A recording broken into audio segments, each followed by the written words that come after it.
Hermanos, muy buenos días, Iglesia de Guadalajara.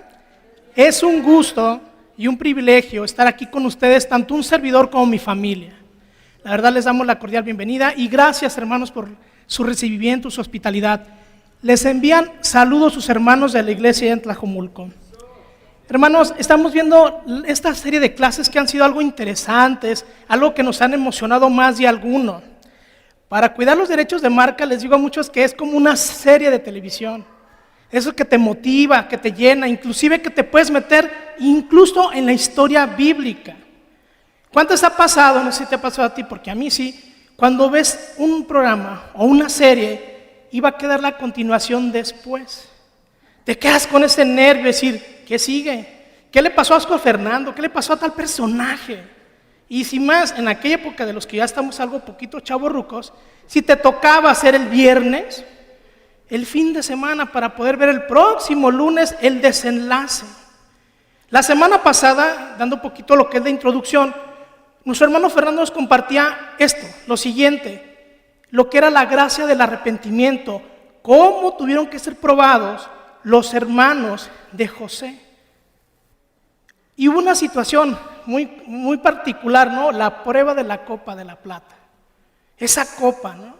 Y al ver que ellos tenían que estar ahí en esa circunstancia tan difícil y que les dijeron, ¿por qué pagaron mal por bien? Y cuando los cuestionaron quién se había llevado esa copa, ¿recuerdan qué dijeron los hermanos de José? Quien la haya tomado, que muera o que tenga que pagar algo. Pero cuando se dieron cuenta que la copa había aparecido en el costal de Benjamín, no me imagino el rostro de ellos, ¿cuál fue? Dicen que se desgarraron las vestimentas. Pero entonces ellos dijeron, todos vamos. Y cuando se presentaron a José sin saber quién era, ellos dijeron, todos nos quedamos, todos seremos esclavos. Pero hubo una particularidad de un personaje, Judá. Y él dice toda una situación, el por cual lo tuvieron que llevar, por cuál se presentó. Pero si él no regresa a su casa, su padre en la vejez va a morir. Y saben, todo esto que él les estaba diciendo Judá, empezó a llegar al corazón de José. Y vamos a ver ese desenlace de esa reunión con sus hermanos. ¿Me acompañan en una oración, por favor? Bendito y bondadoso Padre Celestial, muy buenos días. En esta mañana, Señor, te damos gracias por todo lo que tú nos has dado, por todo lo que tú nos has permitido. Gracias a cada uno de mis hermanos. Bendice a las iglesias, Padre, por favor. Quédate hoy, Padre, porque el servicio es para ti, Señor. Utilízame, Padre, que no sea yo quien hable, que sea tu palabra, Padre, que llegue al corazón de cada uno de mis hermanos. Bendito sea su nombre, gracias. Y mi oración y mis palabras las dejo en el nombre de tu Hijo Jesús. Amén. ¿Me acompañan, por favor, al capítulo 45? La clase de esta mañana lleva por nombre Decide amar. Me acompañan al capítulo 45, es nuestra escritura base. Y vamos a ver lo que es hasta el versículo del 1 al 28, todo el capítulo. Te voy a hacer dos preguntas, llévatelas. Esas las podrás contestar en la semana, porque fueron cosas que yo mismo me pregunté. Primeras, ¿es fácil tomar una decisión en tu vida? La que sea. ¿Es fácil tomar decisiones? La segunda pregunta, ¿es fácil amar a alguien cuando te has lastimado? ¿Es fácil? Y más aún, si fuera de la propia familia, de tu propia sangre. Vamos a ver lo siguiente. Génesis 45, del versículo 1 al 28. Dice la palabra. José ya no pudo contenerse más. Había mucha gente en la sala y él les dijo a sus asistentes, salgan todos de aquí. Así que estuvo a solas con sus hermanos en el momento de decirles quién era. Entonces perdió el control y se echó a llorar. Lloraba con tanta fuerza que los egipcios podían oírlo. Y la noticia pronto llegó hasta el palacio del faraón. Soy José, dijo a sus hermanos. ¿Vive mi padre todavía? Pero sus hermanos quedaron mudos, en otras versiones atónitos. Estaban sin poder decir algo al darse cuenta que tenían a José enfrente de ellos. Por favor, acérquense, les dijo José. Entonces ellos se acercaron y él les volvió a decirles: soy José su hermano, a quienes ustedes, subrayamos ahí, vendieron como esclavo en Egipto. Pero no se inquieten, ni se enojen, ni se perturben. Ustedes mismos, por lo que hicieron, no se perturben porque ustedes me vendieron. Fue Dios quien me envió a este lugar antes que ustedes, a fin de preservarles la vida. El hambre que ha azotado a la tierra en estos 2 últimos años durará otros 5 años más, y no habrá siembra ni siega. Dios me hizo llegar antes que ustedes para salvarles la vida a ustedes y a sus familias, preservar la vida de muchos más. Por lo tanto, fue Dios quien me envió a este lugar y no ustedes. Y Él fue quien me hizo consejero del faraón, administrador de todo su palacio y gobernador de todo Egipto. Ahora, apúrense, regresen a donde está mi padre, díganle: tu hijo José dice: Dios me ha hecho señor de toda la tierra de Egipto, así que ven a verme inmediatamente. Podrás vivir en la región de Gosén, donde estarás cerca tú, junto a tus hijos y tus nietos, y tus rebaños y tus manadas y todas tus posesiones. Allí te cuidaré, porque aún quedan 5 años de hambre. De lo contrario, tú y los de tu casa y todos los animales morirán de hambre. Miren, agregó José, pueden comprobarlo con sus propios ojos, y también puede hacerlo mi hermano Benjamín, que de veras soy José. Díganle a mi padre acerca de la posición de honor que tengo aquí en Egipto. Descríbanle todo lo que han visto y después traigan a mi padre aquí lo más pronto posible. Llorando de alegría, José abrazó a Benjamín y Benjamín hizo lo mismo. Luego, José besó a cada uno de sus hermanos y lloró sobre de ellos. Y después comenzaron a hablar libremente con él. La noticia pronto llegó al palacio del faraón. Han llegado los hermanos de José. Y el faraón y sus funcionarios se alegraron mucho al saberlo. El faraón le dijo a José: dile a tus hermanos esto, que es lo que deben de hacer. Apúrense, carguen sus animales y regresen a la tierra de Canaán. Luego vayan a buscar a su padre y a sus familias y vuelvan aquí. Yo les daré lo mejor de Egipto y comerán de lo mejor de lo que la tierra produce. Después el faraón le dijo a José: dile a tus hermanos, lleven carros de Egipto para transportar a sus niños y a sus esposas. Traigan a su padre aquí. No se preocupen por sus bienes, pues lo mejor de la tierra de Egipto será de ustedes. Así que los hijos de Jacob hicieron lo que él les dijo. José les proporcionó carros tal como el faraón lo había ordenado, y les dio provisiones para el viaje. A cada uno le dio ropa nueva, pero a Benjamín le dio 5 mudas de ropa y 300 monedas de plata. También le envió a su padre 10 burros cargados con los mejores productos de Egipto y 10 burras cargadas con grano, pan y otras provisiones que serían necesarias para el viaje. Entonces José despidió a sus hermanos y cuando se iban les dijo: no peleen por todo esto en el camino. Y ellos salieron de Egipto y regresaron donde vivía su padre Jacob, en la tierra de Canaán.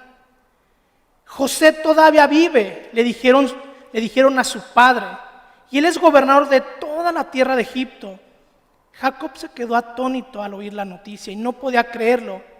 Sin embargo, cuando le repitieron todo lo que José les había dicho y cuando vio los carros que habían enviado para llevarlos, su alma se reanimó. Entonces Jacob exclamó: debe ser verdad. En otras versiones, quien tenga Reina Valera va a decir basta, y lo vamos a ver más adelante el por qué dice basta.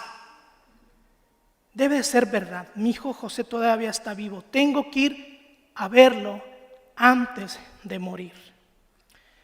No sé si alguna vez a ti te ha pasado, hermano o hermana, pero si algún personaje bíblico o alguna circunstancia de la Biblia, se pueda ver reflejada en tu vida. Y hoy vamos a ver algunos puntos que a lo mejor tú puedes ver y pensar si esto te ha pasado a ti. No es fácil. Dice en la Escritura que cuando él ya no pudo más, se soltó en llanto, un fuerte llanto. Para algunos, y principalmente para unos psicólogos, muchas veces nosotros podemos tener cargando algo de mucho tiempo atrás. ¿Cuánto había pasado para que José volviera a ver a sus hermanos? 22 años. Y cuando los vio, sí le movió, le removió todo lo que había pasado, todo lo que él tuvo que pasar. No llegó de buenas a primeras y lo nombraron gobernador de Egipto, no. Fue esclavo. Después sirvió para un funcionario del faraón. Fue acusado de algo que él no hizo. Fue a la cárcel, duró cierto tiempo. Interpretó algunos sueños de algunos funcionarios y fue llamado. Pero en ese caminar no fue nada fácil. Dice la Escritura, lloró a llanto abierto. ¿Tú recuerdas algunos personajes bíblicos que han llorado, principalmente varones? Uno, Pedro. Dice la Escritura que cuando él negó por tercera vez a su maestro, lloró amargamente. Vamos a ver otro personaje que creo que es el que más de a todos nos puede mover, nuestro mismo Señor Jesús. 3 veces. Primeras, cuando tiene ese encuentro con Lázaro, él iba a resucitar.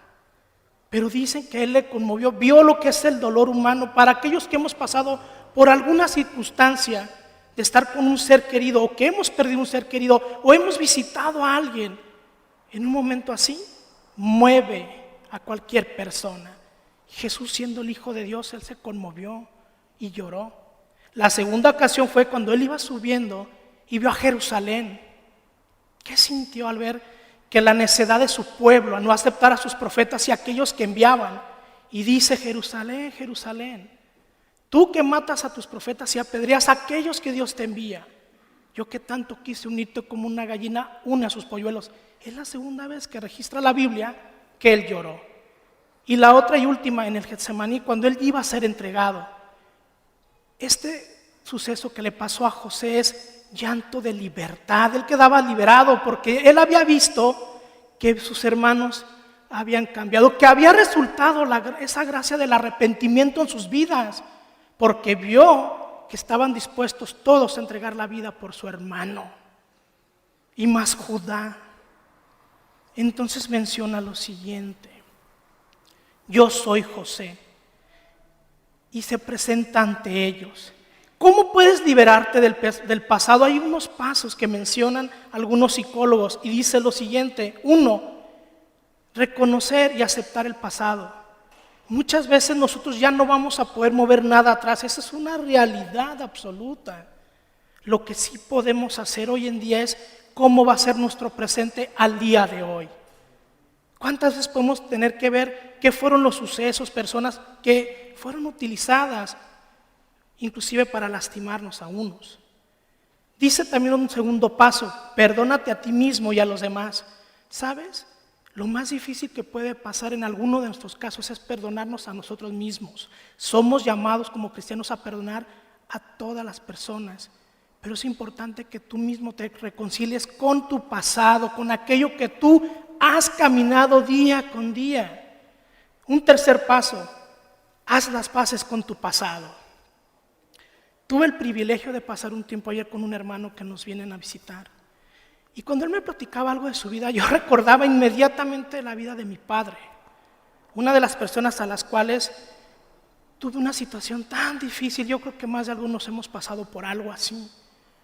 Pero cuando yo llego a la fe, cuando Dios me encuentra y me llama, tuve la oportunidad, 1, de reconciliarme con mi padre. 2, de reconciliar mi pasado. Y al final, cuando terminaron los días de su vida de mi padre, quedarme con él.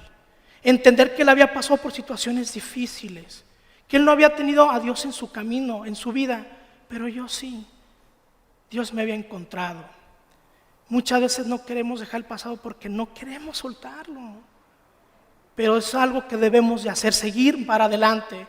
El que mira atrás no es digno del reino de Dios, así lo menciona la Escritura. 4, establece metas y visión a futuro. José se los dijo: Dios me envió para preservar la vida. Sinónimos de esas palabras lo vamos a ver más adelante. Y 5, crea un entorno positivo. Dice un salón.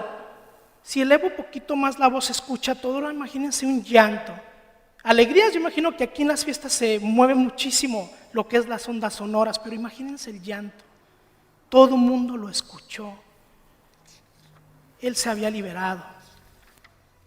Perdonar no significa olvidar o justificar el daño que te hicieron, no. Perdonar significa reconciliarte con aquellos que te causaron algún daño. Es dejar de odiar, sentir enojo con aquellos. No es necesario tú decirles te perdono. Lo importante es demostrarlo. Perdonar, el acto más grande es el amor hacia el ser humano. Eso es lo más importante, lo máximo, y lo Jesús lo hizo. Perdonar es el acto más grande que podemos dar nosotros. ¿Qué puede pasar en las familias? Te mencionaba que te pueden lastimar, ¿sí? Inclusive en tu propia familia. Podemos ver disputas en situaciones, y esta imagen habla por sí sola. O lo vas a ver cuando están sepultando a alguien, o en algún juzgado, siempre por posesiones, quién le dejaron más, a quién le dejaron menos, porque a él, porque a mí no. O porque en aquel momento mi hermano de sangre me lastimó, me dejó de hablar, me fraudeó en algo, hizo un negocio mal, me quitó. ¿Cuántas cosas pueden suceder? No fue para menos lo que hicieron los hermanos de José, lo vendieron como esclavo. Muchos años lejos de su casa y de su padre. Y sin embargo, él tuvo que hacer algo, y fue muy importante en su corazón tomar una decisión. ¿Me acompañan en una escritura que viene en Proverbios 17:9? Vamos a ver cuál fue la actitud que tomó José. Proverbios 17:9. Dice: cuando se perdona una falta, el amor florece. En esta versión así lo menciona la Nueva Traducción Viviente. En otras dice: quien pasa por alto la ofensa, crea lazos de amor. Eso es sin duda. Y dice: cuando se perdona una falta, el amor florece. Pero mantener la ofensa, si se separa a los amigos íntimos, separa también a la familia. Lo que estaba haciendo José nada más decirles: miren, esto hicieron, pero yo los amo, vengan. No fue un reproche, no vemos en la escritura un reproche, solamente menciona lo que había pasado. Pero él pasó por alto, él prefirió poner primero esa parte del amor y el corazón hacia sus hermanos. ¿Me acompañan en la primera carta de Juan? Esa es para nosotros como discípulos. Primera carta de Juan, capítulo 4, del versículo 16 al 17.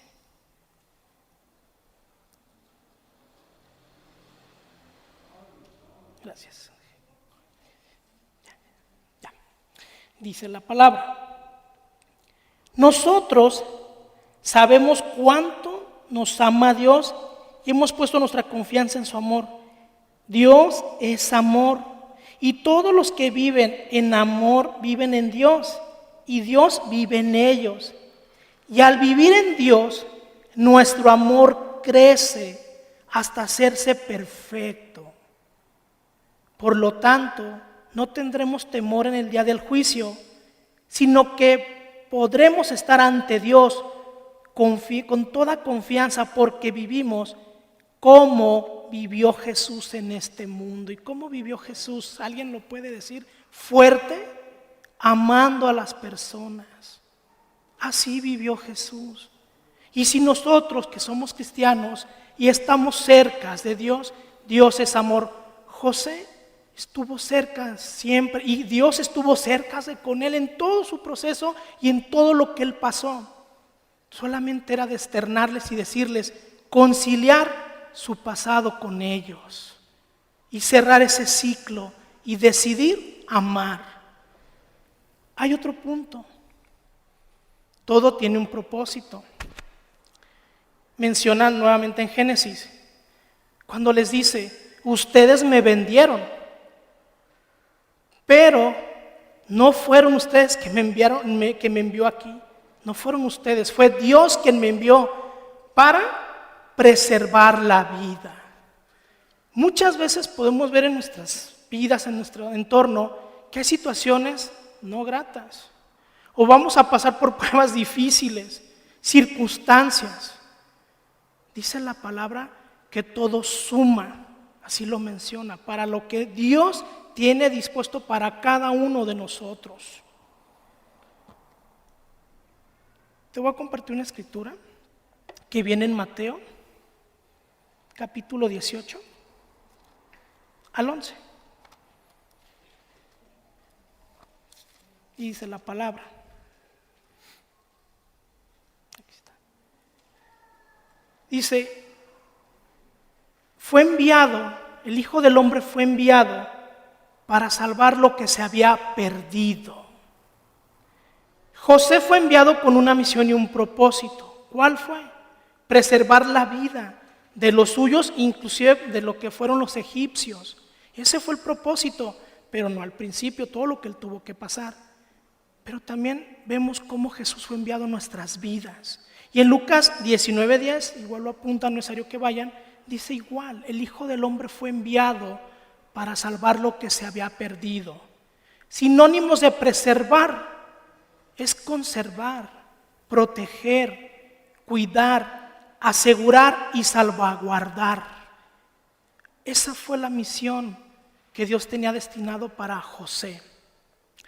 Romanos 8:28, podemos apuntar y escribir, y dice, y sabemos que Dios hace que todas las cosas cooperen para el bien de quienes lo aman y son llamados según el propósito que Él tiene para sus vidas.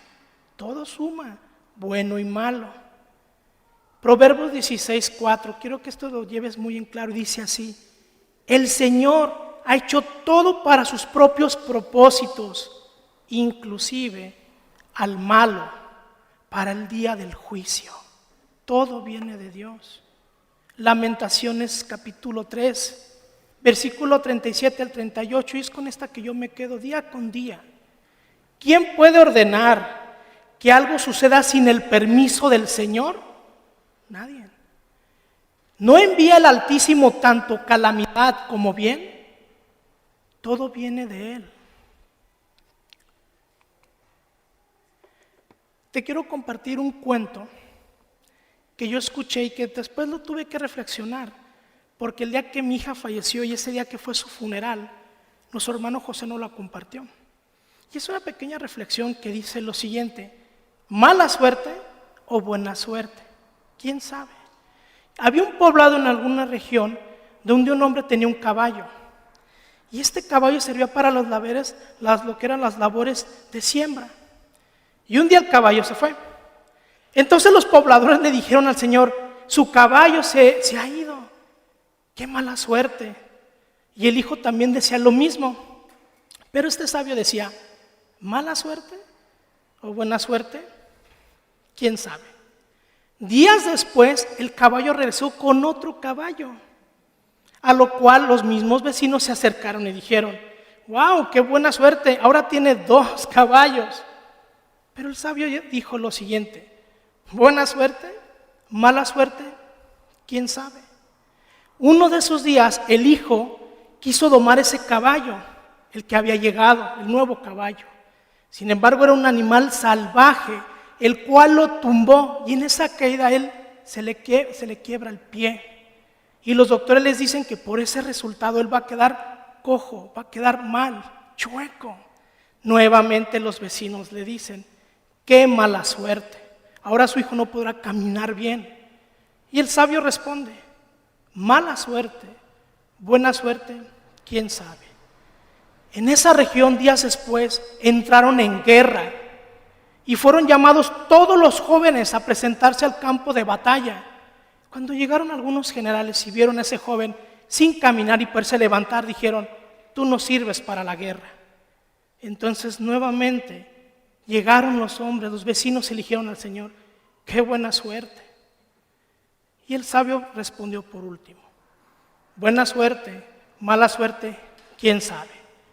La moraleja de esto que podemos ver es, cualquier circunstancia buena o mala, el único que sabe el propósito de todo en cada de nuestras vidas es Dios. Nosotros podemos venir de situaciones difíciles, complicadas. Yo te puedo decir hoy en día lo que le pasó a nuestra familia, lo que pasó con nuestra hija. Yo no te puedo decir mala suerte, ni te lo voy a decir jamás, ni tampoco te puedo decir buena. Lo que sí te puedo decir es que Dios tiene un propósito para cada uno y mi hija vino a cumplir un propósito en esta vida. Y esa esperanza, que ahorita vamos a ver en el último punto, yo la tengo. Imaginen a Jacob cuando le dijeron, tu hijo vive. Cada uno de nosotros, hermanos, tenemos un propósito en esta vida. Fácil no es, ¿no? Y más cuando venimos de pasados tan difíciles. Pero Dios es el que ayuda a que nosotros reconciliamos día con día nuestras vidas. Por último, imagínense esta escena, ¿no? Un hombre al decirle, tu hijo vive, de tantos años, le habían dicho que había muerto, que había sido devorado por algún animal salvaje. Dice la Escritura, José envía a sus hermanos y dice, díganle a mi padre esto, que soy gobernador de Egipto, que Dios me envió para esto, para preservar vidas. ¿Sí? Cuando se presentan los hermanos de José, ¿cómo habrá sido el escenario? Padre, fíjate que José es gobernador de todo Egipto. ¿Sí? Pero ¿cómo llegó ahí? ¿Me pueden decir? ¿Cómo le habrán dicho? ¿Cómo se habrán expresado para mencionarles? Y la Escritura menciona lo siguiente, cuando vamos nuevamente al capítulo 45, casi al final, necesario que vayan. En la versión Reina Valera vas a escuchar lo siguiente. Después de que todos le dijeron lo que José era, él les dice, basta ya. ¿Qué quiere mencionar esto? Para algunos teólogos mencionan que él ya no quiso ni siquiera preguntar por qué, cuándo, cómo fue, por qué lo hicieron, por qué se atrevieron. Decidió una cosa, quiero ver a mi hijo antes de morir. Dice la palabra que el faraón los invitó. Vamos a ver más cuando terminemos el libro de Génesis. Si tú tengas la oportunidad en tu casa de leer el Éxodo, cómo fue la situación para que un hombre, ya muchos y muchos años después, él no tomara en cuenta esta invitación del faraón, que él invitó a Jacob y a su familia a crecer y prosperar cerca de lo que es en Egipto. Así es como inicia todo lo que es el Éxodo, por un hombre que no recordó estas promesas y esta invitación. Hoy te puedo preguntar algo, hermano y hermana y amigos que nos visitas. ¿Qué te puede causar más alegría a ti? Yo, sin duda, para aquellos que somos padres, el nacimiento de un hijo. Eso cualquiera, o un nuevo ascenso, un nuevo trabajo, o el haber terminado de pagar tu casa. Hay cosas que van a poner en tu alegría, tu ser. Pero una noticia así, ¿cuántos hemos pasado por alguna enfermedad? Y cuando te dicen que tu pariente, tu familiar está bien, está sano o ha librado a esa enfermedad, llega esa alegría. Jacob sin duda lo experimentó y lo podemos ver en esa imagen. Para terminar en este punto, el libro de Jeremías dice lo siguiente: alégrense con el pueblo de Jacob. Así lo menciona Jeremías, porque Dios cumple sus propósitos en su vida. Lo ves en el versículo 37, capítulo 37. Cuando el pueblo va a regresar de su exilio, y cada vez que sucede una situación con el pueblo de Israel o de Jacob, alégrense con él. Fue escrito para estos momentos. Y dice, para terminar en este capítulo, quiero ver a mi hijo antes de morir. No sé hoy en esta mañana, hermano y hermana, qué situación puede pasar en tu vida. Pero hay cosas que Dios sí sabe. Uno, si a lo mejor una situación con familiares, amigos muy cercanos, inclusive dentro de la iglesia, que tú lo puedas arreglar y llevarlo a Dios. También todo propósito, bueno, malo, difícil, con cualquier circunstancia, Dios lo tiene por un propósito y Él es el que lo va a revelar a futuro. Conclusión para terminar en esta mañana. Ante toda situación, Dios tiene un propósito. Reconcíliate con los tuyos siempre. ¿Quieres experimentar paz, tranquilidad y perdón? Decide amar. Hermanos, en esta mañana agradezco a Dios la oportunidad de haber estado aquí con ustedes. Que tengan un excelente día.